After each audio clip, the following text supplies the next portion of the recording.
సిద్ధపడుమా ఓ సంగమా, మేల్కొనుమా ప్రియ సంగమా. సిద్ధపడుమా ఓ సంగమా, మేల్కొనుమా ప్రియ సంగమా.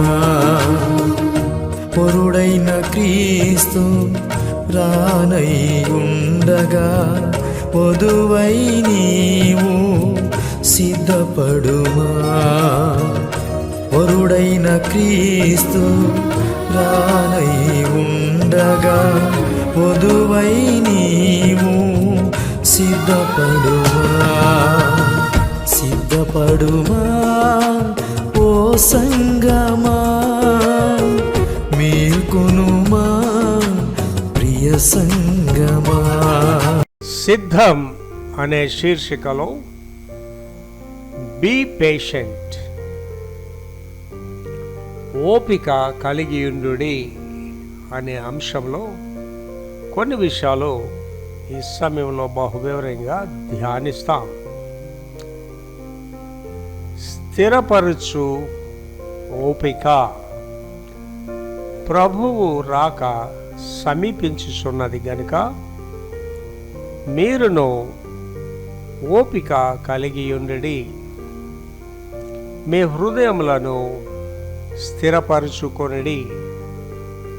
ఇక్కడ ప్రభువు రాకడ సమీపంగా ఉన్నది కాబట్టి మీ హృదయాలు స్థిరపరచుకొనుడి అనే విషయాలు బహువివరంగా ధ్యానిస్తాం.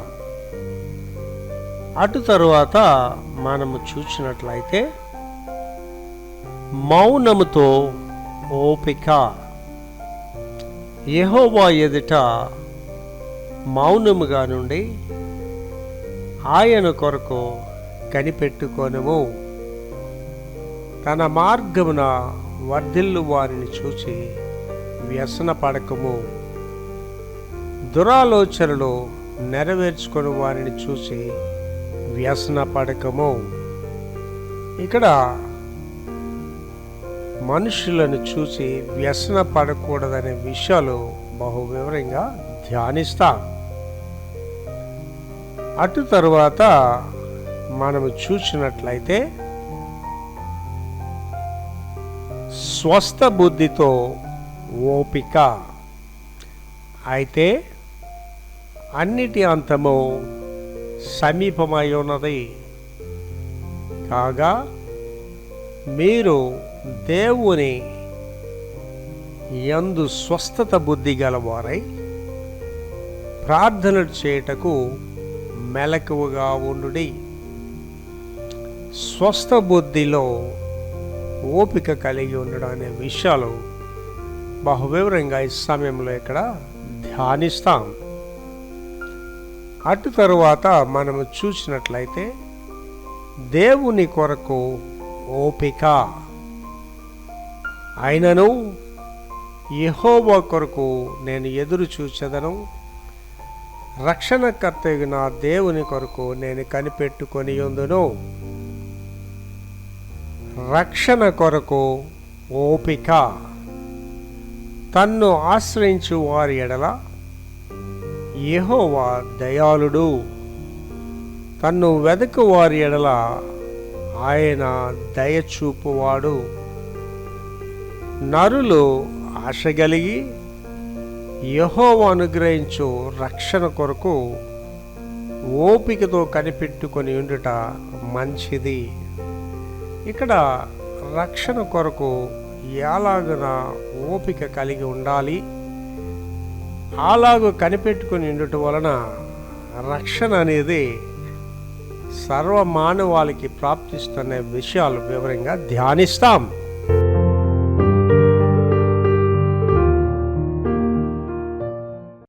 సిద్ధం అనే శీర్షికలో ఈ సమయంలో బీ పేషెంట్, ఓపిక కలిగి ఉండుడి అనే అంశంలో అనేకమైన విషయాలు ధ్యానిస్తారు.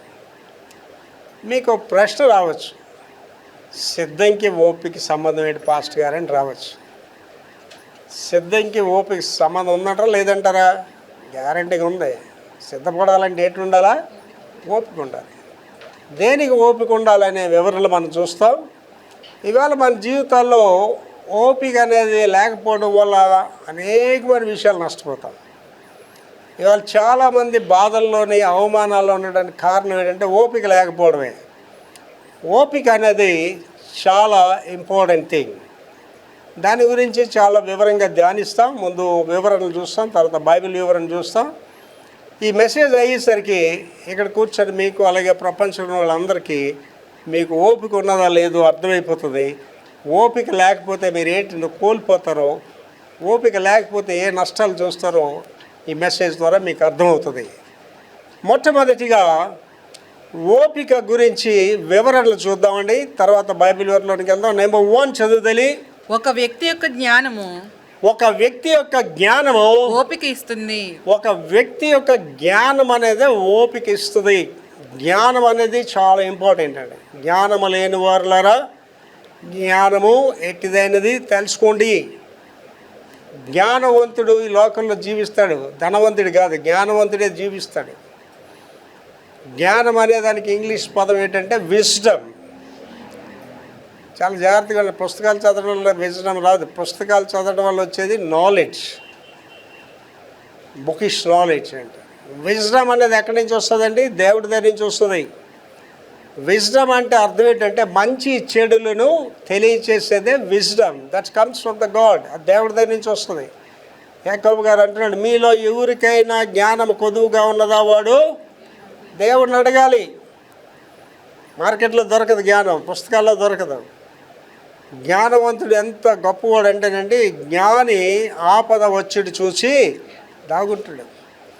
జ్ఞాని ఉత్తమమైన ప్రత్యుత్తరం ఇస్తాడు. జ్ఞానం అనేది చాలా ఇంపార్టెంట్. అది దేనివల్ల అండి? ఓపిక వల్ల వస్తుంది. మళ్ళీ చదువుతాలి. ఒక వ్యక్తి యొక్క జ్ఞానము ఓపిక ఇస్తుంది.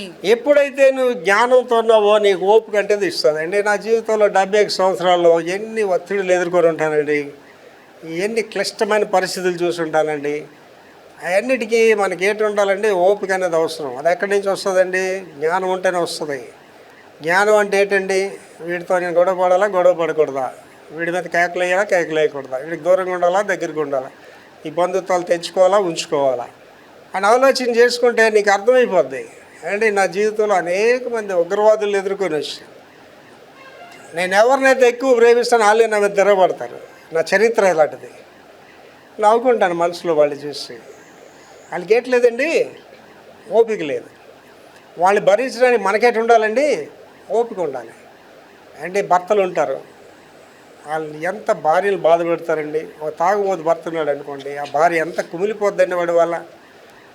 వాడు మారాలని ఒక ఆలోచన, డబ్బంతా వ్యర్థంగా ఖర్చు పెడుతున్నాడని ఇంకో బాధ, రకరకాలుగా ఉంటుంది. కానీ ఆ భార్య వాడితో ఎలా జీవిస్తుంది అంటే ఓపికతోటే జీవిస్తుంది. ఓపిక వాడిని భరించాలి. అలాగే భార్యల వాళ్ళు కూడా బాధపడిన వాళ్ళు ఉంటారు, రాక్షసురాలని భార్యలు ఉంటారు. ఆడు కూడా దాన్ని వదులుకోలేక సమాజం గురించి వాటితో కలిసి జీవిస్తుంటాడు. వాడికి ఏంటి అవసరం అండి? ఓపిక అవసరం.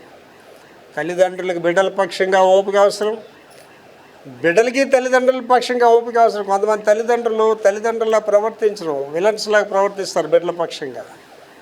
అప్పుడు ఆ బిడ్డలకి ఏంటుంటారండి? ఓపిక ఉండాలి. ఓపిక లేకపోతే వాళ్ళ జీవితంలో ముందుకు వెళ్ళలేరు. చదవ మళ్ళీ ఒకసారి.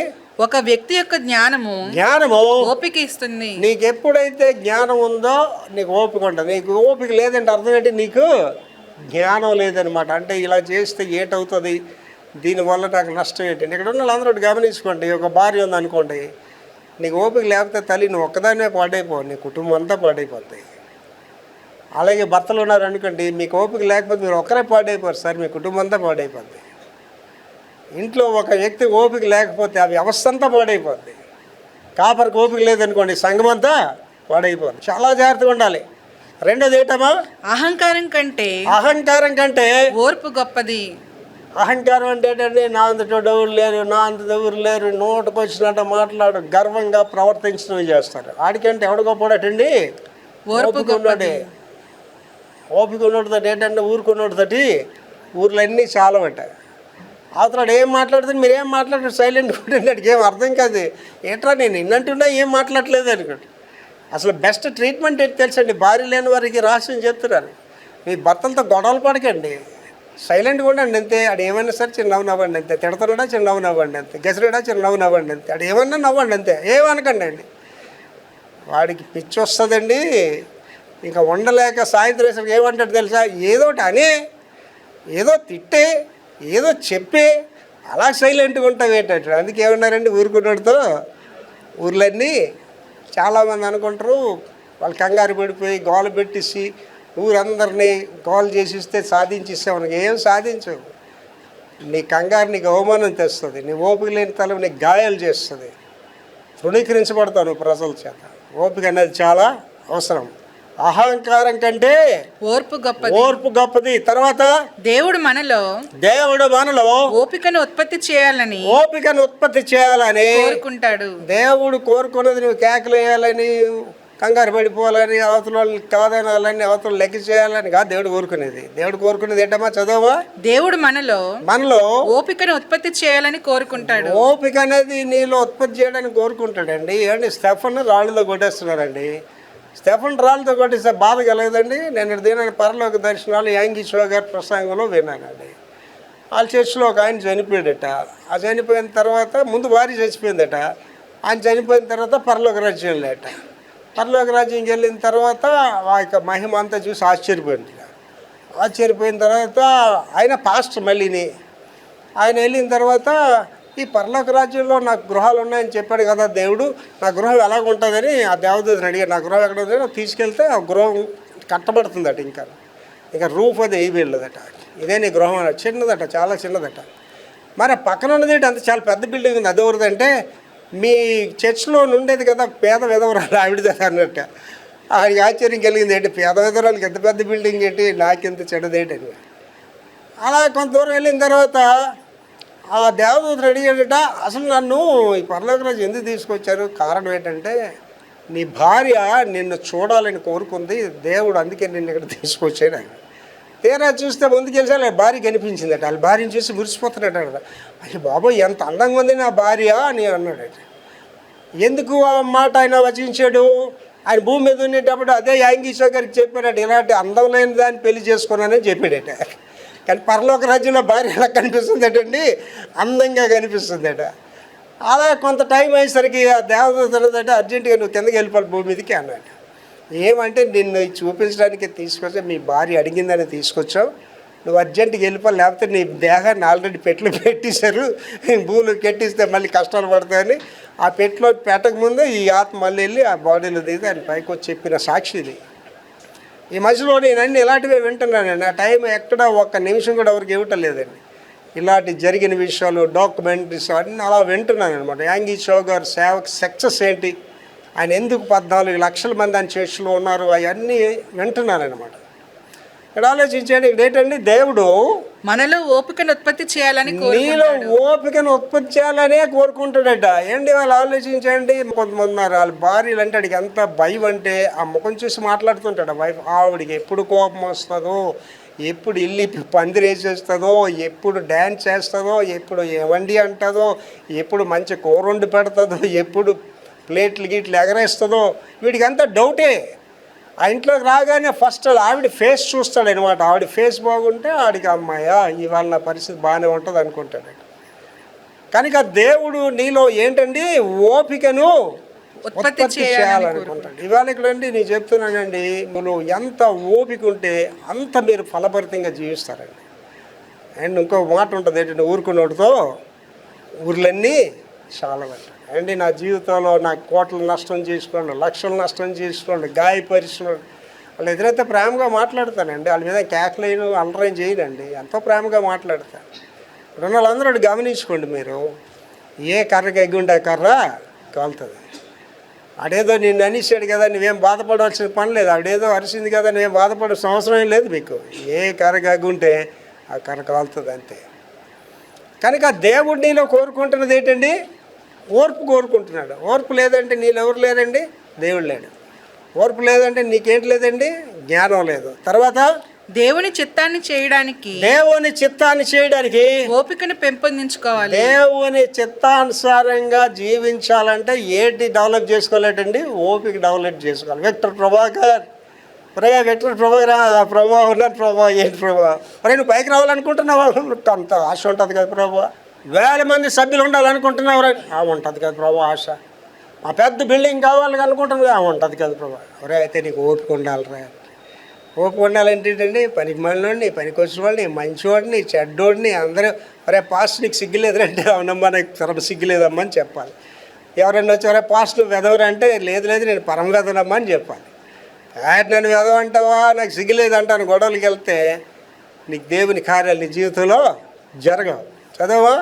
దేవుని చిత్తాన్ని చేయడానికి ఓపికను పెంపొందించుకోవాలి. దేవుని పని చేయడానికి, దేవుని చిత్తాన్ని జరిగించడానికి ఏంటి అవసరం అండి? ఓపిక అవసరం. అండ్ ఇవాళ పాయనర్ మిషనరీస్ గొప్ప వాళ్ళు అంత సేవకులు ఎలాగైరండి? ఓపికను బట్టి అయ్యారు తప్ప లేకపోతే కాదు. అండ్ మీ పాస్టర్ గారు 71 సంవత్సరాల జీవితంలో భార్యతో గొడవలు లేకుండా, కుమారుడితో గొడవలు లేకుండా, కోడలతో గొడవలు లేకుండా, మనవరాలతో బాధపందే లేకుండా ఉన్నాడంటే ఏటున్నదండి మీ పాస్టర్ గారి దండిగా? ఓపిక ఉంది. ఎవరినైనా భరించగలిగే ఓపిక ఉండాలి. వాళ్ళందరికీ చాలాసార్లు చెప్పాను, మళ్ళీ చెప్తాను. జీవితం అంటే ఏంటంటేనమ్మా, నువ్వు అనుకున్నట్టే జరగకపోవడమే జీవితం.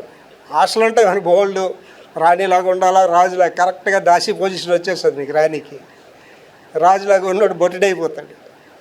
అంటే చాలామందికి అహంకారాలు ఉంటాయి. నేను అందంగా ఉంటాను, నాకు అన్నీ ఉన్నాయి, గొప్పదాన్ని అయిపోతాడు. కరెక్ట్గా పనికి మళ్ళీ భర్త దొరుకుతాడు దానికి. అలాగే ఎన్నో ఆశయాలున్న మగవాళ్ళకి పనికి మళ్ళీ భార్యలు దొరుకుతారు. చాలా జాగ్రత్తగా ఆలోచన చేసుకోవాలి. మళ్ళీ చదువుతలేదు. దేవుని చిత్తాన్ని చేయడానికి ఓపికను పెంపొందించుకోవాలి. If you want to live for the god you need the patience. దేవుడి కొరకు జీవించాలనుకుంటే నీకు ఓపిక అవసరం. అండ్ ఆ స్టెఫన్ రాళ్ళతో కొడుతుంటే ఎంత ఓపిక లేకపోతే భరిస్తాడండి? ఆయన వెళ్ళాడు పరలోక రాజ్యంలో. స్టెఫన్కి అడిగాడట, స్టెఫన్ గారు మేము రాళ్ళతో కొట్టేటప్పుడు ఎంత బాధపడ్డారంటే, అయ్యా నాకేం బాధ అనిపించలేదు. ఆ ఎక్కడెక్కడ రాయి దెబ్బలు ఉన్నాయి అక్కడంతా మెరుపులు మెరుస్తున్నాయటండి. ఆ గాయాలు ఎక్కడెక్కడ ఉన్నాయో ఆ పరలోక రాజ్యంలో మెరుస్తున్నాయట. అండ్ ఇవాళ చూడండి, ఒక మాట అంటే మనం భరించాం, ఎవరైనా ఒక మాట అంటే సహించాం. కనుక దేవుని చిత్తం నీ జీవితంలో జరగాలంటే నీకు మెండుగా ఎటు ఉండాలమ్మా? ఓపిక ఉండాలి. తర్వాత చిన్న విషయాల్లో ఓపికగా ఉండటం నేర్చుకుంటే పెద్ద పరీక్షలను ఓపికతో ఎదుర్కొనేందుకు మనల్ని మనం సిద్ధం చేసుకుంటాం. మళ్ళీ చదవండి. చిన్న విషయాలలో ఓపికగా ఉండటం నేర్చుకుంటే. చిన్న విషయాలు అంటే ఒక్కొక్కసారి మీరు ఆలోచించండి, ఇంట్లో చిన్న గొడవ వస్తుంది, స్నేహితుల మధ్య, భార్యాభర్తల మధ్య చిన్న సమస్యలు వస్తాయి. అవి దేవంటాడండి, అవి చిన్న విషయాలు అంటాడు. అవి గొడవ పడవలసిన విషయాలే కాదు. ఏంటి నా వరకు నేను చాలా కేసెస్ సెటిల్మెంట్ చేశాను, చాలామందికి సఖ్యత కలిగించాను. అదంతా వింటే చివరికి వెళ్తే సమస్య ఉండదు. వాళ్ళకి చిన్న మాట వల్లే పట్టుదల వస్తుంది. చిన్న విషయానికి గొడవలు పడతారు. అందుకే ఏమంటున్నాడండి, చిన్న విషయాల్లో ఓపికగా ఉండడం నేర్చుకుంటే పెద్ద పరీక్షలను, ఆ తర్వాత పెద్ద సమస్యలు వచ్చేసాయి చూసాను మీదకి, ఓపికతో ఎదుర్కొనేందుకు ఈజీగా ఓపికతో వాటిని మనల్ని మనం సిద్ధం చేసుకోవాలి. ఇవాళ పెద్ద సమస్య కాదండి. నాకు ఎటువంటి సమస్య అయినా నేను ఎదుర్కోగలను. అది నాకు సమస్యగా అనిపించదు. అది కావాలి, మన చర్చ్ బిల్డింగ్ కావాలి, చాలా బిగ్ అమౌంట్ కావాలి, నాకు అది సమస్యగా అనిపించదు. ఎస్ గాడ్ విల్ డూ అని చెప్పి దేవుడు మనకు అన్నీ సాధ్యపరిచే దేవుడు అండి. అండ్ 6 లక్షల మంది పురుషులు అంటే వాళ్ళ భార్యలు పిల్లలకి వెళ్తే 40 లక్షల మంది. వాళ్ళ దేవుడు పైకి వచ్చి మన్నాడు అంతే, బయలుదేరమన్నాడు అంతే. వాళ్ళకి నిజంగా తెలియదు ఎక్కడికి వెళ్తారో వాళ్ళకి తెలియదు. వాళ్ళు చెప్పడం ఏం చెప్పారండి, ఎదురింటోళ్ళకి పక్కింటోళ్ళకి 3 రోజులు ప్రార్థనకి వెళ్ళి వచ్చేస్తామని చెప్పారు. 3 రోజులు ప్రార్థనకి వెళ్ళాడు కాదు, వాళ్ళకి తెలిసి మళ్ళీ రారని తెలుసండి. ఏంటి ఒక 40 లక్షల మంది. ఏంటి ఇవాళ మన ఇంట్లో ఒక 2-3కి అడుగుతాం, ఎందుకు వెళ్తున్నావు, ఎక్కడికి వెళ్తున్నావు, డబ్బులు ఉన్నాయా లేవా, బట్టలు ఉన్నాయా లేవా అని అడుగుతాం కదా. 40 లక్షల మంది వెళ్ళేటప్పుడు వాళ్ళు ఎన్ని అడగాలండి, ఎక్కడికి వెళ్తున్నావు ఏంటి, మా భోజన సంగతి ఏంటి, మా బట్టల సంగతి అడగాల ఎవరు అడగలేదండి. కారణం ఏంటంటే పిలిచినాడు ఎవడండి? దేవుడు. పోషించేవాడు ఎవడండి? దేవుడు. నడిపించేవాడు ఎవడండి? దేవుడు. మాటలు చెప్పడం కాదు, క్రియలు ఉండాలి. నా జీవితంలో దేనికి నేను తొందరపడినాను. నాకు తెలుసు దేవుడి కార్యాలు చేస్తాడు. దేవుడికి అసాధ్యమైనది ఏది లేదండి. ఒక మనిషికి అసాధ్యమైనది దేవుడు సాధ్యపరుస్తాడు. అది ఆయనే దేవుడు. అయితే నీకేంటి ఓపిక ఉండాలి. చిన్న కార్యాలు లోపు ఉంటే పెద్ద కార్యాల్లో వాటిని కొనసాగిస్తాడు. తర్వాత ఓపికను ఉత్పత్తి చేయడానికి ఓపికను ఉత్పత్తి చేయడానికి దేవుడు కష్టాలను ఏర్పాటు చేస్తాడు. జీవితం అంటే పోల్పోవాలి కాదండి. ఇంగ్లీష్లో చక్కటి సేయింగ్ ఉంటుంది, ఇది ఏంటంటే life is not bed of roses అంటాడు. జీవితం అంటే గులాబీలు పాన్పు కాదు, జీవితం అంటే కష్టాలు, బాధలు. చదవమళ్ళీ అది. ఓపికను ఉత్పత్తి చేయడానికి దేవుడు కష్టాలను ఏర్పాటు చేస్తాడు. నువ్వు ఎప్పుడైతే ఓపికను కోల్పోయావో నీకు ఆటోమేటిక్ ఏంటి వస్తాయండి, కష్టాలు అనేవి వస్తాయి. కష్టాలు అనేవి ఎలాగ వస్తాయండి, ఒకటోటి రావు. సుఖాలు కూడా ఒకటోటి రావు. కష్టాలు అనేవి ఎలాగంటే ఒకదాని తర్వాత ఒకటి వచ్చేసి ఇది బాధపడుతుంటే ఇంకో సమస్య, అది పడుతుంటే ఇంకో సమస్య. దేవుడు అన్ని కష్టాలు నాకేనా మరి అడుగుతుంటా. సుఖాలు కూడా అలాగే వస్తాయి. సుఖాలు కూడా వద్దంటే నీకు వచ్చేసి ఉంటాయి సుఖాలు కూడా. చదవా. ఓపికను ఉత్పత్తి చేయడానికి దేవుడు కష్టాలను ఏర్పాటు చేస్తాడు. కష్టం వచ్చినప్పుడు దేవుడిని తిట్టకండి. అంటే నేను రోజు ఉదయం 4 గంటలు లేచి 1:30-2 గంటలు ప్రేయర్ చేసుకుంటాను. ఎమర్జెన్సీ ఉంటేనే మళ్ళీ మధ్యలో చేస్తాను. నేనైతే చాలా ఎమర్జెన్సీ ఫీల్ అయినా అనమాట. 5 గంటలకు మళ్ళీ మోకాళ్ళు వేసి ప్రార్థన చేసుకున్నాను.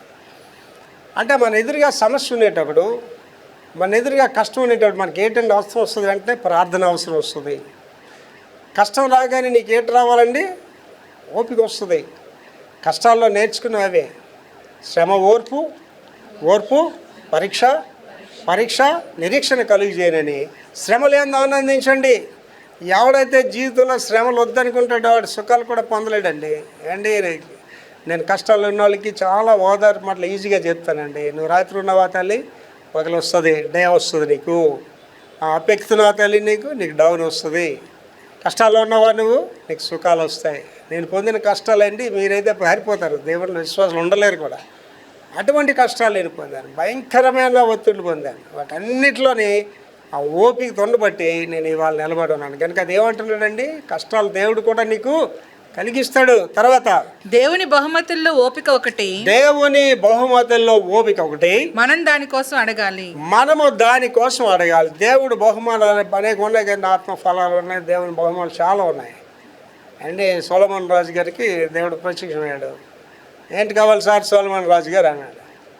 మనమైతే ఏంటి అడుగుతామండి, ఒక 100 కోట్లు ఇచ్చి ప్రభువా, 5-6 బిల్డింగ్లు ఇచ్చి ప్రభువా, ₹1,00,00,000 కారు 4 ఇచ్చి ప్రభువా, ఏమన్నా అడుగుతాం కదా.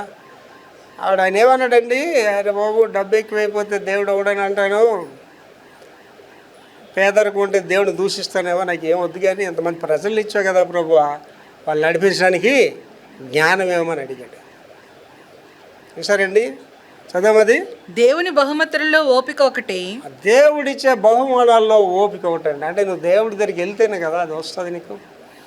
ఏంటి నాకు ఈ అనుభవం ఎందుకు వచ్చిందండి, పనికి మళ్ళీ కూడా నా దగ్గర స్వరవేత్త మాట్లాడే ఓపికగా ఉంటాను అందరు. ఎందుకంటేనండి ప్రార్థనా జీవితం.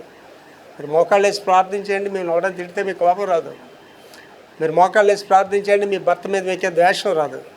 మీరు మోకాళ్ళు ప్రార్థనలు అంటే మీకు ఎవడో శత్రువుగా కనిపించరు, అందరూ మిత్రులుగానే కనిపిస్తుంటారు.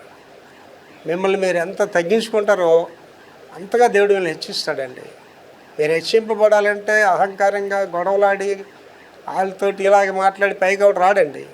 పైకి రావాలంటే ఒకటే ఫార్ములేట్ అండి, నీవు తగ్గించుకుంటే దేవుడు నిన్ను పైకి తీసుకొని వస్తాడు.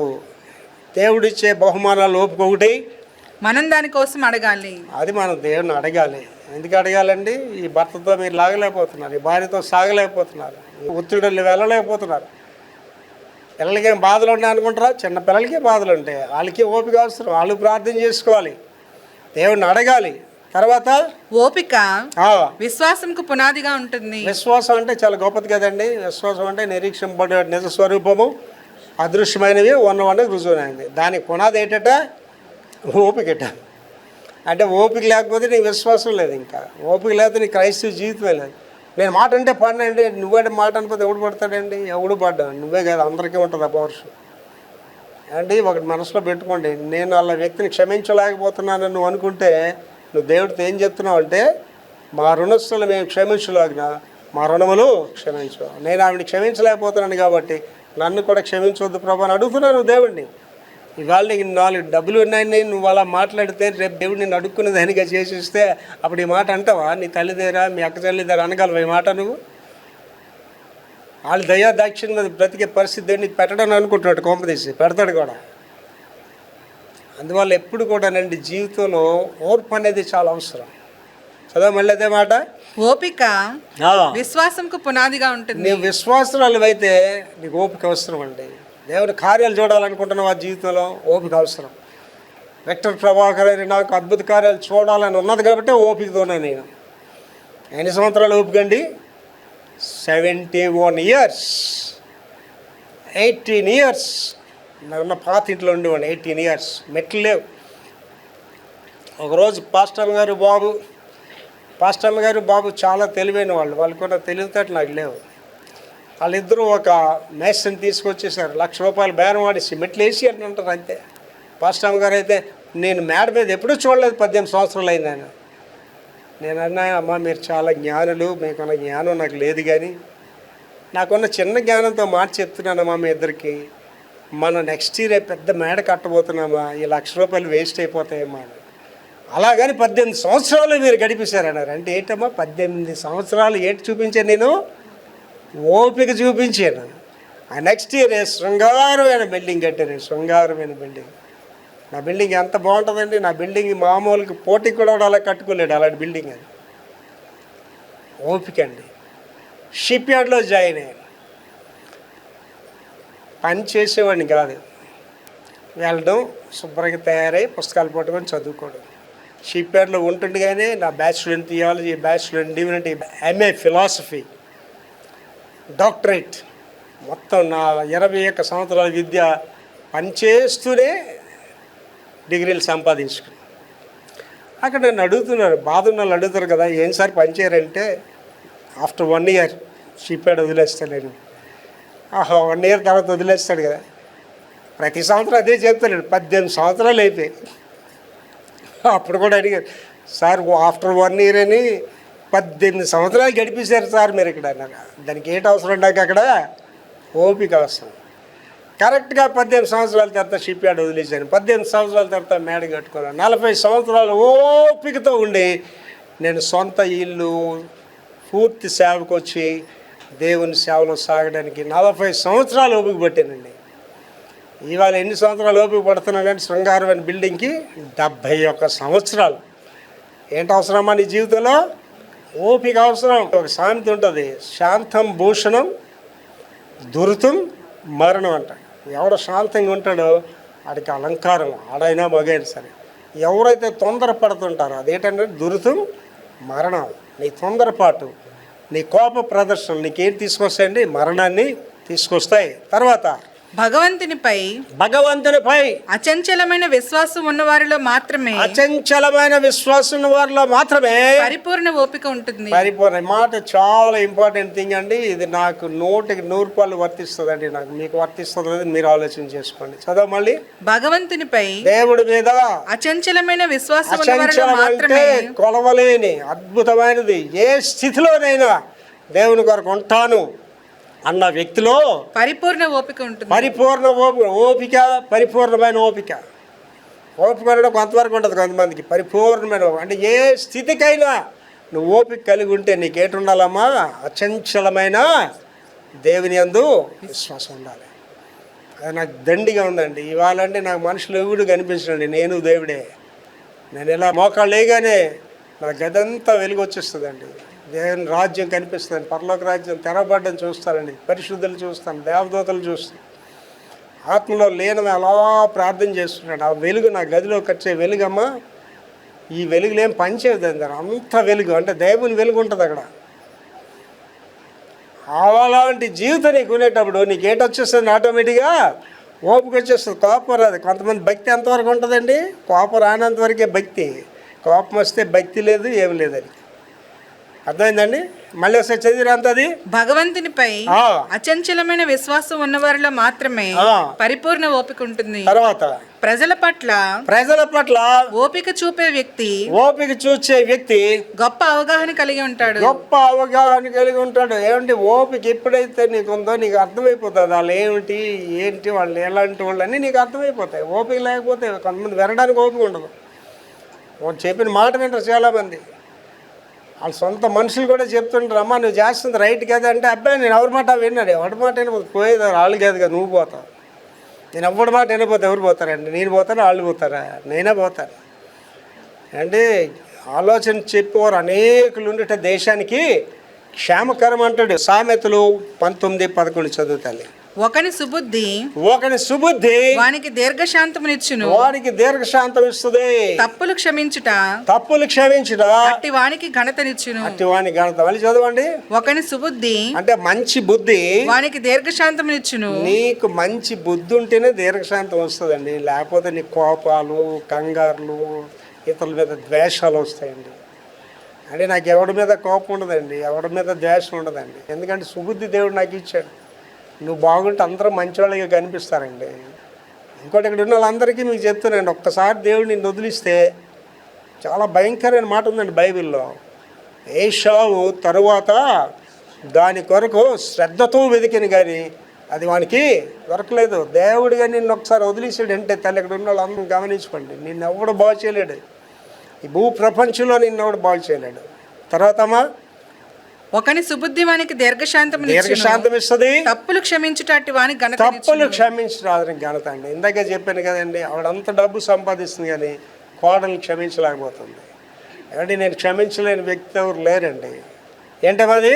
తప్పులు క్షమించుట వానికి ఘనతనిచ్చును. నేను ఆలోచించండి, ఆవిడ ఏమంటుందండి, నా కోడల్ని క్షమించలేని అంటుందండి. మంచిదే, ఇట్స్ ఫైన్. కానీ నువ్వు దేవుడితో ఏం చెప్తున్నాండి, నా కోడలు నేను క్షమించట్లేదు కాబట్టి నన్ను నీవు క్షమించొద్దు అంటున్నావు. నీ మీదకి వచ్చే శిక్ష చాలా భయంకరంగా ఉంటుంది ఆవిడకంటే. Should be very careful. Last అండి అందులో ప్రొవర్బ్స్ 14:29 మొదటి భాగ్యం. సామెతలు 14:29 మొదటి భాగం చదువురా. దీర్ఘశాంతము గలవాడు మహావివేకి. దీర్ఘశాంతము గలవాడు మహావివేక్. శాంతము, దీర్ఘశాంతం. దీర్ఘశాంతం అంటే కడ వరకు అందరినీ సహించాలి, ఎంత బాధ కలిగినా భరించాలి. అది ఉంటే ఏమంటాడండి వాడు మహావివేకి అంటున్నాడు. బైబిల్ వివరణలోకి వెళ్ళిపోతున్నామండి. అందులో 5 విషయాలు చూద్దామండి. స్థిరపరచు ఓపిక. స్థిరపరచు ఓపిక, అదే మూలవాక్యం అండి. స్థిరపరచు ఓపిక. James chapter 5:8. యాకోబు పత్రిక 5వ అధ్యాయము 8వ వచనం. యాకోబు పత్రిక 5:8 చదువురా. ప్రభువు రాక సమీపించుచున్నది గనుక మీరును ఓపిక కలిగి ఉండుడి. మీ హృదయములను స్థిరపరచుకోండి. ఓపిక దేని గురించి అండి? ముందే చెప్పాను. ఓపిక దేనికండి? ప్రభు యొక్క రాకడికి. ఇవాళ మెసేజ్ సిద్ధం దేనికి? ప్రభు రాకడికి. ఆ రాకడి సమీపంలో ఉంది కాబట్టి నీకు నాకేంటి అవసరం అండి? ఓపిక అవసరం. You should be careful. ఓపికతో మన హృదయాలు ఏం చేసుకోవాలా? సిద్ధపరచుకోవాలి, సహించాలండి, భరించాలండి. అప్పుడే మనం విజయాన్ని చూస్తాం. మౌనంతో ఓపిక.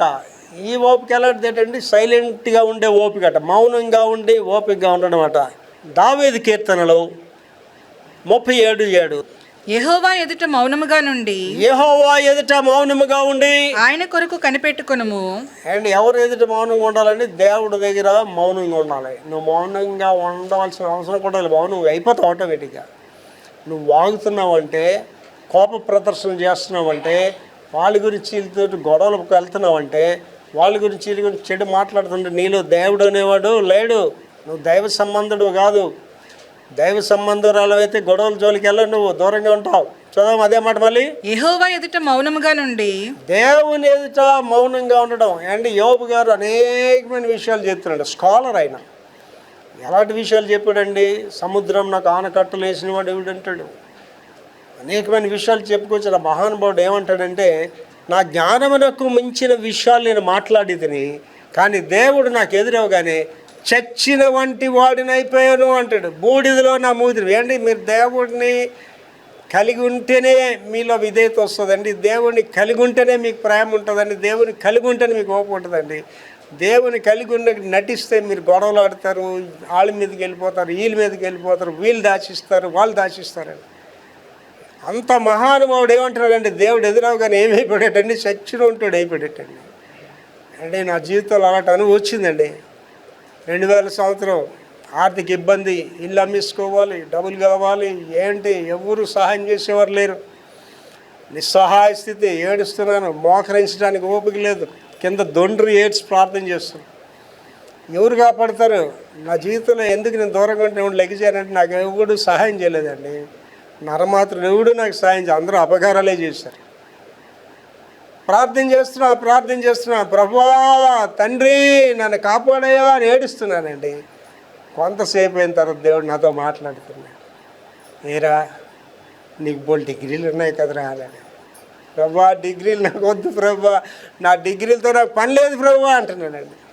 మరలా కొంతసేపు అయిన తర్వాత మళ్ళీ ఏడుస్తున్నాను, ప్రభు అని ఏడిస్తే, ఎరా నీకు ఇంగ్లీష్ బాగా వచ్చు కదా, బాగా ఇంగ్లీష్ బాబు నాకు అసలు ఇంగ్లీషే రాదు ప్రభు, వద్దు ప్రభు అని. ఇంకా కొంచెంసేపు ఎంత ఇంకా ఏడుస్తున్నాను. మళ్ళీ నాతో మాట్లాడాను, నువ్వు బాగా మాట్లాడతావు కదరా, నాకు అసలు మాట్లాడరావు ప్రభు అని క్షమించిన ఆయన. ఇంకా ఏడుస్తున్నానండి. అప్పుడు దేవుడు తను చేయి చాపి, ఇప్పుడు నువ్వు నాకు నచ్చావు రా అని లేపాడండి. అండ్ ఆలోచించేయండి, యేసు ప్రభు గారు ఆ నీళ్ళ మీద నడుస్తుంటే పేతురు గారికి ఉద్రేకం వచ్చేసేది, నేను కూడా నడిచేద్దామని. దేవుడు ఆయన రారని చెప్పాను. పేతురు అడిగాడు, ప్రభా నేను రావాలంటే రా అని అడిగా. బాగానే నడుచుకొని వెళ్తున్నాడు. సమస్య ఎక్కడ వచ్చిందండి, ఒకసారి ఆగి వెనక్కి చూసాడు, ఎవరికి సరే పనికి వెళ్ళారా చూడండి రా నేను నీటి మీద నడుస్తున్నాను అన్నాడు. అట్లా ఏమవుతాడండి, మునిగిపోతున్నాడు. ప్రభా నేను రక్షించాను అది చేయి పట్టుకున్నాడు. మన బ్రతుకులు ఎంతేనండి అండి. నేను ఎరిగిన వాళ్ళండి కష్టాలు పడి 500 రూపాయలు కూడా పని చేసుకొని బతికిన వాళ్ళని చూశానండి. ఇవాళ వేలు చూస్తుంటే వాళ్ళకి అహంకారం ఎంతవరకు వెళ్ళిపోయిందంటే అండి, అవతలు మీరిపోయింది అలా అహంకారం. తల్లి మీద గౌరవం లేదు, కాపుర మీద గౌరవం లేదు, సహోదరుల మీద గౌరవం లేదు, నోటికి వచ్చినట్టు మాట్లాడుతుంటారండి. నేను వాళ్ళు చూస్తాను, దేవుడు మరలా వీళ్ళకి మొదటి స్థితి కల్పిస్తాడా, వీళ్ళు మారుతారా అని చూస్తుంటాను వాళ్ళ గురించి. నేను ఇక్కడ ఉన్న అందరికీ చెప్తున్నానండి, దేవుడు నేను ఆశీర్వదిస్తే అహంకారం పడకండి దయచేసి. మీకు అర్థమే ఒక స్టోరీ చెప్తే అప్పుడు మీకు మారు మనసు రావడానికి ఛాన్స్ ఉంటుంది. ఒక రాజుగారు కారులోని ఆ ఓపెన్ టాప్ కారులో వెళ్ళిపోతున్నాడట. ఆ విలేజ్లోంచి వెళ్తుంటే అక్కడ చింతపొట్లు ఏరుకుంటుందట. ఒక ఆవిడ చింతపొట్లు ఏరుకుంటుంటే చాలా అందంగా ఉందట. కారు ఆపాడట, డ్రైవర్ ఆపాడట. ఆవిడ పిల్లరా అన్నట్ట పిలిచాడు. అమ్మ నీకు భర్త ఉన్నాడు అంటే, లేదు పెళ్ళి అవ్వలేదండి. రాజభవనానికి వచ్చేస్తావా, రాణిగా వస్తావంటే టక్ మరి కారులో గెంతీసిందట. అంతే. మళ్ళీ రాజుగారు మనసు మార్చుకుంటారేమో అని టక్ మరి కారులో గెంతిస్తే వెళ్ళిపోయాడు. వెళ్ళిపోయిన తర్వాత రాణి బాగా అనిపిస్తుంది, అందగత్తే తెల్లగా ఎత్తుగా ఉందట, హ్యాపీగా ఎంజాయ్ చేస్తుందట. కొంతకాలం తర్వాత రాజుగారికి ఒక ఆలోచన కలిగిందట, రాణిని ఒకసారి ఎక్కడి నుంచి వచ్చిందో అక్కడికి తీసుకెళ్ళి ఒకసారి చూపిద్దామని మళ్ళీ అదే దారిలో తీసుకొచ్చాడట. కరెక్ట్గా ఆవిడని ఎక్కడైతే కారు ఎక్కించాడో అక్కడికి వెళ్ళేసరికి ఆవిడ అడుగుతుందట, చింతపొట్లు ఏరుకున్న వాళ్ళు చూసి రాజుగారితో, వాళ్ళు ఏం చేస్తున్నారు అన్నదట. వాళ్ళు ఏం చేస్తున్నారో నీకు తెలియదా అంటే, నాకు తెలియదు అన్నదట. కారు ఒకసారి దిగి అన్నాడట. దిగ్గానే కారు నడిపించి వెళ్ళిపోయి, నువ్వు అక్కడి నుంచి వచ్చావు మళ్ళీ అక్కడికి వెళ్ళిపో. నేను చెప్తున్నాను ఇక్కడ ఉన్న వాళ్ళందరితో, నాశనమునకు ముందు గర్వము, పడిపోవడానికి ముందు అహంకారం. నువ్వు మనిషిని మనిషిగా గౌరవించట్లేదంటే నీలో అహంకారం ఒక స్థాయిలో ఉంటుందన్నమాట. దేవుడు మళ్ళీ నిన్న చింతపొట్ల దగ్గర తీసుకెళ్ళిపోతాడు, మళ్ళీ నిన్న 500 రూపాయల జీతం దగ్గర పట్టుకెళ్ళిపోతాడు. Be careful, humble yourself. అంటే యేసుప్రభు గారిని చెప్పబడినప్పుడు ఏ మాట చెప్పబడ్డదండి, ఆయన దేవునితో ఉండుట సమానమైన భాగ్యం అని ఎంచుకొనక దాసుని రూపము దాల్చుకొని శిలువ మరణము పొందినంతగా ఆయన విధేయత చూపాడండి. ఏమండి యేసుప్రభు గారిని ఏం చేశారండి, ముఖం మీద గొడ్డ వేసి ఉమ్ములు వేసి నిన్నెవడు కొట్టాడో ప్రవేశించమని చెప్తున్నారండి యేసుప్రభుని. షుడ్ బి వెరీ కేర్ఫుల్, చాలా జాగ్రత్తగా ఉండండి. చదువు తెలియదా అంతా ఒకసారి. యెహోవా ఎదుట మౌనముగా ఉండి ఆయన కొరకు కనిపెట్టుకొనుము. తన మార్గమును వర్ధిల్లు వారిని చూచి వ్యసన పడదు. దురాలోచన నెరవేర్చుకుని వారిని చూసి వ్యసన పడకము. వాళ్ళు ఇష్టానుసారంగా జీవిస్తుంటారు చూడండి, అహంకారం అవతల లేకుండా ఉంటారు చూసి వాళ్ళు చూసేం బాధపడొద్దని చెప్తున్నాడు దేవుడు. కారణం ఏంటంటే వాళ్ళు నాశనం అయిపోవడానికి డిసైడ్ అయ్యారు కాబట్టి ఎవడు మాట వినరు. వాళ్ళు చూసి వ్యసన పడద్దు అన్నాడు. ఏమండి బైబిల్లో ఉన్న మాటలే చెప్తున్నా, సొంత మాటలు ఏ చేస్తే అంగీకరించకండి. ఎవడును ఏ విధవ చేతనైనను తన సహోదరుని విమోచించలేడు. మీరందరూ ఏకమైపోయి మా అక్కను కాపాడేదాన్ని కాపాడలేరు మీరు ఆ రోజుని.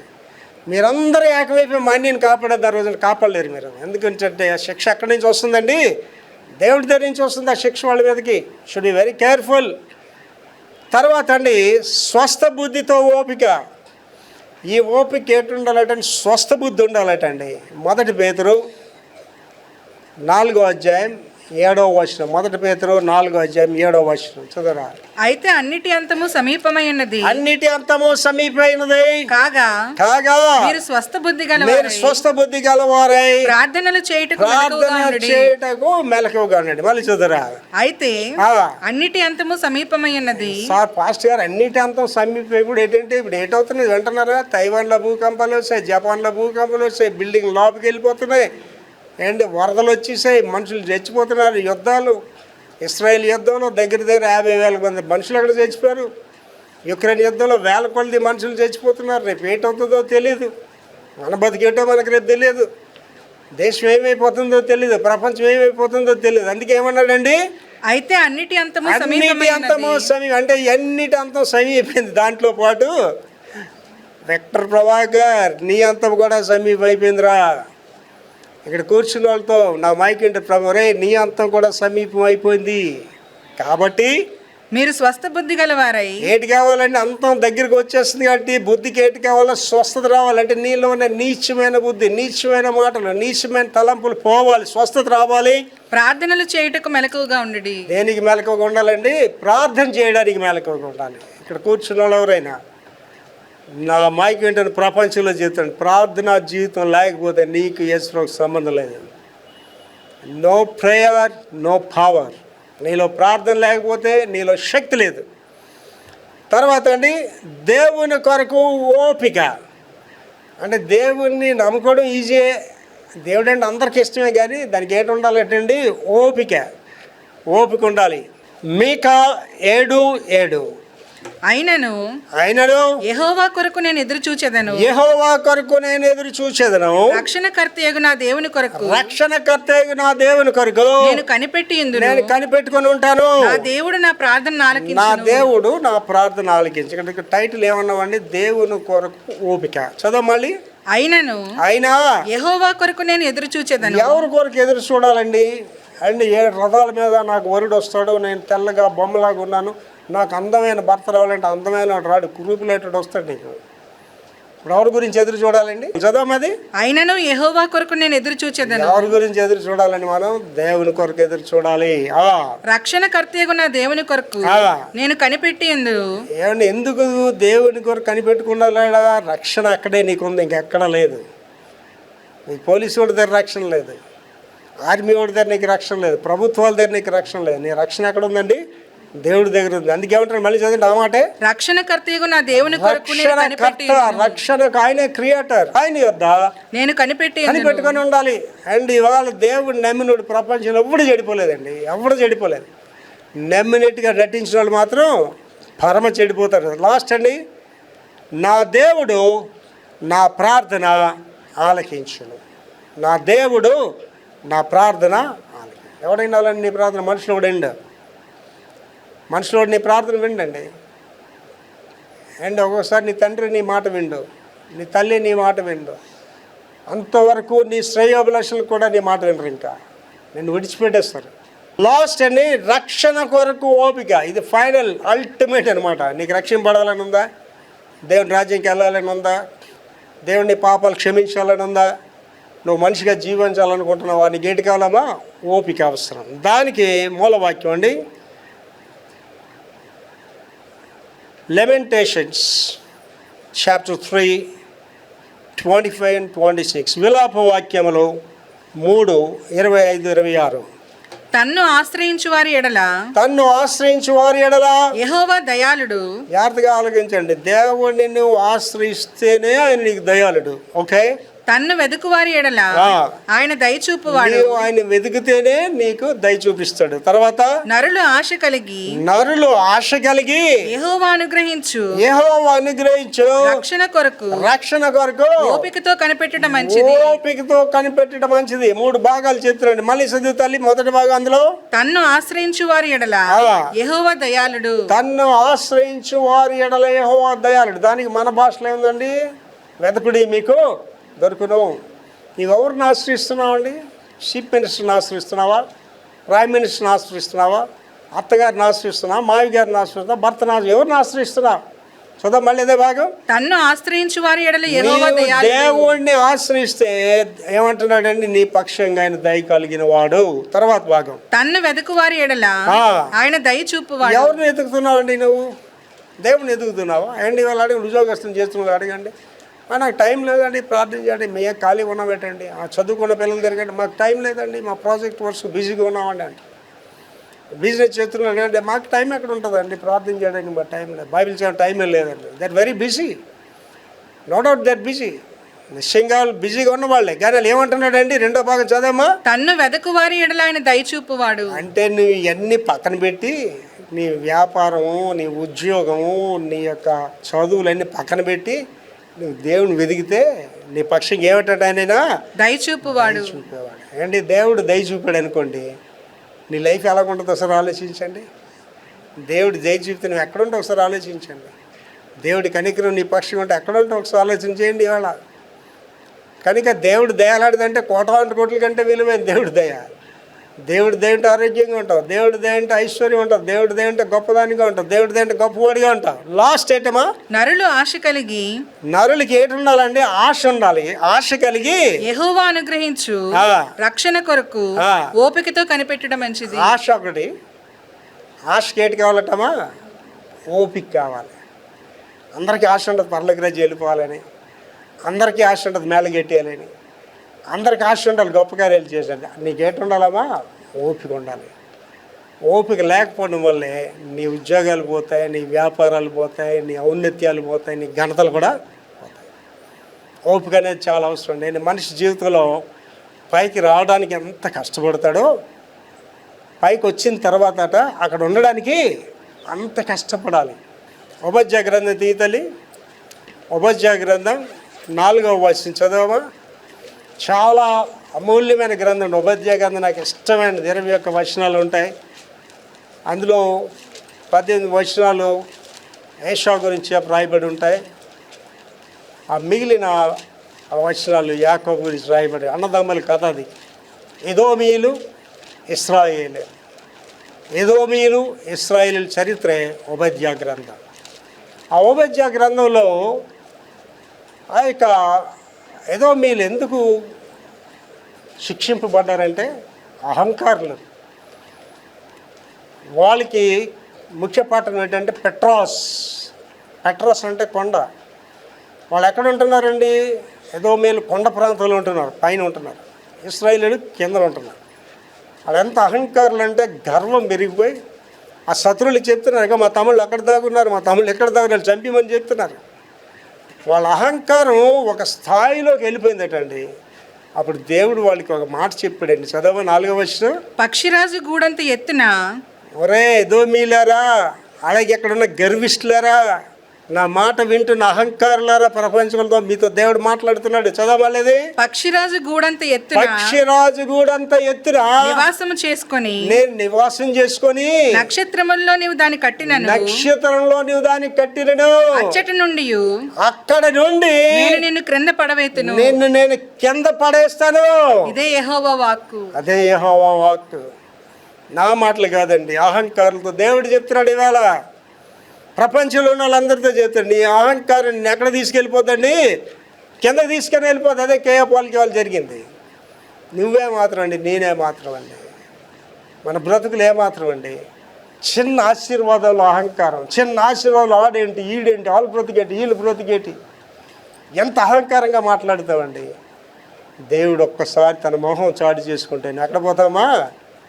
పాతాళంలోకి వెళ్ళిపోతాను. నిన్నెవ్వడూ లేపలేడు. ఇవాళ మనం ధ్యానించిన వాక్యం ఏంటంటే, ఓపిక కలిగి ఉండండి. దేవుని కొరకు సిద్ధపాటు కలిగి ఉండండి. మారు మనసు పొందండి. ఇవాళ దేవుడు మీతోటి నాతోటి మాట్లాడాడండి. రే విక్టర్ ప్రభాకర్, అహంకారం తీసేసుకో. రే విక్టర్ ప్రభాకర్, గర్వం తీసేసుకో, లేకపోతే నేను కిందకు తోసేస్తానని చెప్తున్నాడు దేవుడు ఇవాళ నాతో. ఇక్కడ మీ అందరితో చెప్తున్నాడు, నీ అహంకారాన్ని పక్కన పెట్టు, గర్వాన్ని పక్కన పెట్టు, లేకపోతే దేవుడు నిన్ను మరలా కిందకి తీసుకొని వెళ్ళిపోతాడు. నిన్నెవడూ లేపలేరు, తర్వాత నిన్నెవడూ బాగు చేయలేడు. ఆశీర్వాదాలంటే డబ్బు కాదండి, ఆశీర్వాదాలంటే మేళ్ళు కాదు, ఆశీర్వాదాలంటే కార్లు కాదండి. ఒకడు సర్వలోకము సంపాదించుకొని తన ప్రాణం పోగొట్టుకుంటే ఏం ప్రయోజనం అంటున్నాడు. ఇక్కడ ఉన్న వాళ్ళకి ఎంతమందికి ఓపిక ఉందండి? ఎంతమందికి ఇక్కడ ఉన్న వాళ్ళకి నా ఓపిక కావాలి పాస్టర్ గారు, చాలా నెమ్మదిగా ఉంటాను కానీ మా భర్త మీద ఒక్కోసారి నాకు కోపం వచ్చేస్తుంటుంది పాస్టర్ గారు, నా భార్యతో చాలా ప్రేమగా ఉంటాను కానీ అని కొన్ని సమయాలు వచ్చేసరికి ఆడి మీద నాకు కోపం వచ్చేస్తుంది పాస్టర్ గారు. నాకు ఓపిక అవసరం పాస్టర్ గారు. ఓపిక లేకపోతే ఇన్ని నష్టాలు ఉంటాయా? ఓపిక అన్నది దేవుడి దగ్గర నుంచి వస్తుందా? ఇవాళ దేవుడు నాతో మాట్లాడాడు పాస్టర్ గారు, నాకు ఆ ఓపిక కావాలి. దేవుడు నన్ను నిలవబెట్టాలనుకున్న వాళ్ళు మీ కుడి హస్తం పైకి చూపించండి, మీ కొరకు ప్రార్థన చేస్తాను. సిగ్గుపడాల్సిన పని లేదు. దేవుడి దగ్గర ఒకటి అందరూ గమనించుకోండి తల్లి, నిన్ను మీ కాపురు అర్థం చేసుకోలేకపోవచ్చు, నిన్ను నీ భర్త అర్థం చేసుకోలేకపోవచ్చు, నేను నీ భార్య అర్థం చేసుకోలేదు, కానీ నిన్ను అర్థం చేసుకున్న దేవుడే యేసు దేవుడు. చేతుల వాళ్ళందరి గురించి ప్రార్థన చేస్తున్నారు. ప్రభువా యేసయ్యా కృపామేడ ఇవాళ నాతో మాట్లాడారు, మా అందరితో మాట్లాడారయ్యా. నిజమేనైనా మాలో సహనము ఓపిక లేకపోవడం వల్ల చాలా ఆశీర్వాదాలు కోల్పోతున్నాను తండ్రి. నేను మాకు ఓపిక సహనం ఇచ్చి మీ రాకడికి మా పోకడికి అన్నిచ్చి వాళ్ళు సిద్ధపరచుమని యేసు పరిశుద్ధ నామములో వేడుకుంటున్నాం తండ్రి. ఆమేన్.